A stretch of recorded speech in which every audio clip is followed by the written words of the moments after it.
नमस्कार, प्रणाम। मैं सुधीर शर्मा एक बार और अपने नए ब्लॉग के साथ।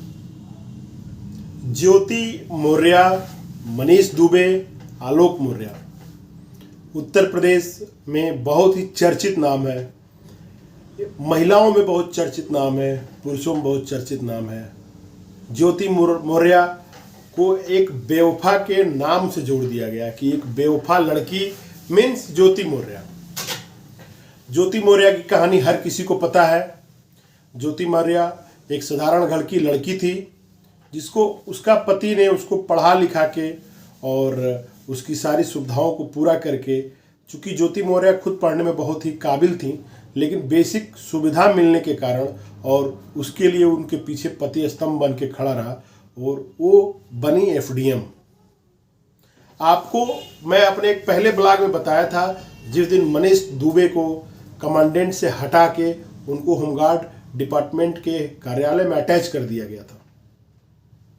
चूंकि ज्योति मौर्य के हस्बैंड आलोक मौर्य ने उनके खिलाफ बहुत सारे कंप्लेन किए थे और उस कंप्लेन का 3 सदस्यीय जांच समिति के द्वारा जांच भी किया गया। जांच में ज्योति मौर्य के खिलाफ भी आलोक मौर्य ने लिखित और प्रेस कॉन्फ्रेंस करके बहुत सारी चीज़ें दिया था, जिसमें उन्होंने बताया था कि ज्योति मौर्य किस तरह घूस लेती हैं, रिश्वत की जगह पे कार्यरत ऑलरेडी थी।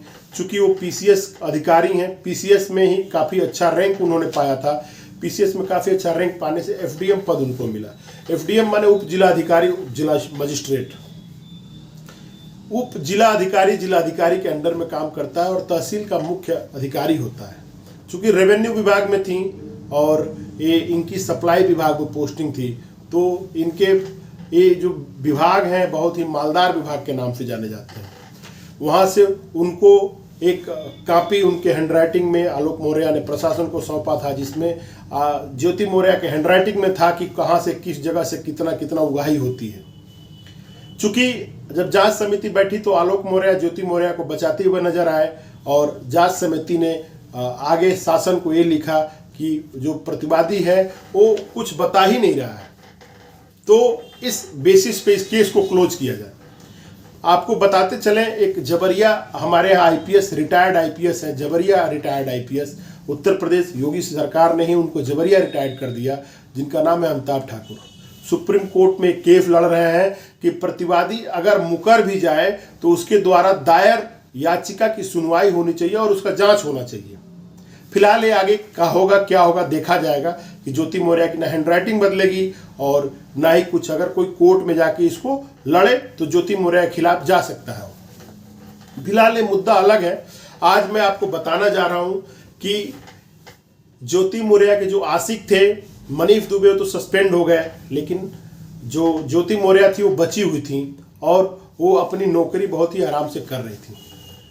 ज्योति मौर्य की जो ज्वाइनिंग, जो वर्किंग कार्यस्थल था उनका, वो बरेली के सिमी खेड़ा चेना मिल में वो जीएम के पद पे कार्यरत थी बरेली में। चूँकि बरेली में एक केस हुआ और उसी केस के हिसाब से, उसी केस के जांच के दौरान शासन स्तर पे वहाँ के डीएम ने लिखा और उसके ही परिणाम स्वरूप आज ज्योति मौर्य को वहाँ के चीनी मिल से हटा के वहाँ अनवरुण खान को पोस्टिंग दी गई है और अब ज्योति मौर्य लखनऊ के लिए रवाना हो चुकी हैं और वह कार्यालय से अटैच हो गई हैं। आपको बताते चलें कि मामला कुछ ऐसा है कि ज्योति मौर्य पीसीएस बनने के बाद उनको बरेली के सिमी खेड़ा चीनी मिल का जीएम बना के पोस्ट कर दिया गया। चूँकि जीएम का किसी भी चीनी मिल में बहुत ही बड़ा बृहद स्तर पे काम होता है। चीनी मिल में जीएम का काम होता है समय से गन्ना की पेराई करना, समय से खरीदारी करना, पूरे अपने स्पीड के साथ, पूरे अपनी क्षमता के साथ चीनी मिल का चलना होना और किसानों का समय से भुगतान होना। गन्ना विभाग चीनी मिल से एसोसिएट होके उन किसानों को प्रोत्साहित करता है जो गन्ना पैदा करते हैं और उन्हें किसी भी तरह का कोई परेशानी ना हो, इसको भी एश्योर्ड करते हैं। चूँकि जीएम के पद पे कार्यरत थी तो उनके ही कार्यकाल में सारी चीज़ें और उनके देख रेख में सारी चीज़ों को होना था। आपको बताते चलें कि इसी साल हर साल की तरह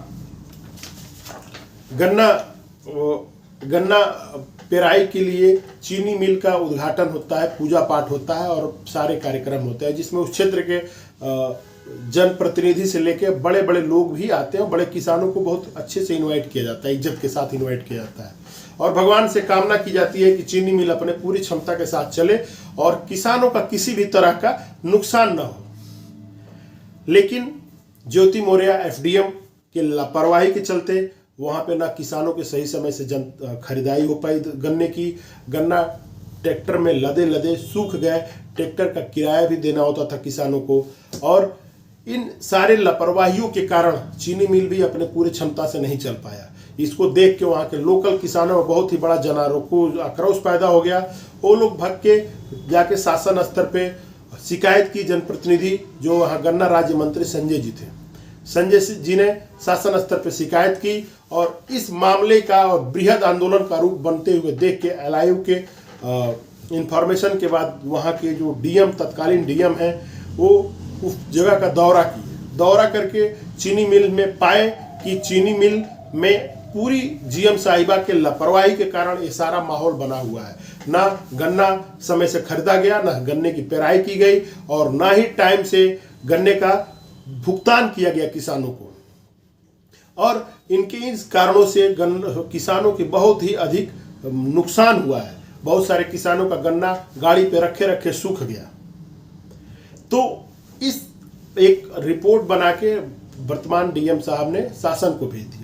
शासन ने इसी ही मामले पे कार्रवाई करते हुए आज उनको वहां से पदमुक्त करके अटैच कर दिया है लखनऊ कार्यालय को, और वहां पे नए जीएम अफाकुल्ला को रिक्रूट भी कर दिया है।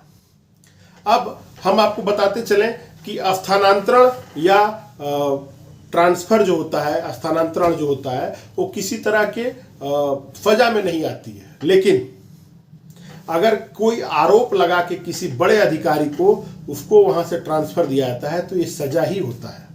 सजा का कई सारे रूप होते हैं और इस सजा के बाद अब ज्योति मौर्य को कार्यालय से अटैच कर दिया गया। अब आगे देखना है कि इनके ऊपर क्या सारी कार्रवाइयां हो रही हैं। इसी के साथ मेरा आप सभी लोगों को प्रणाम।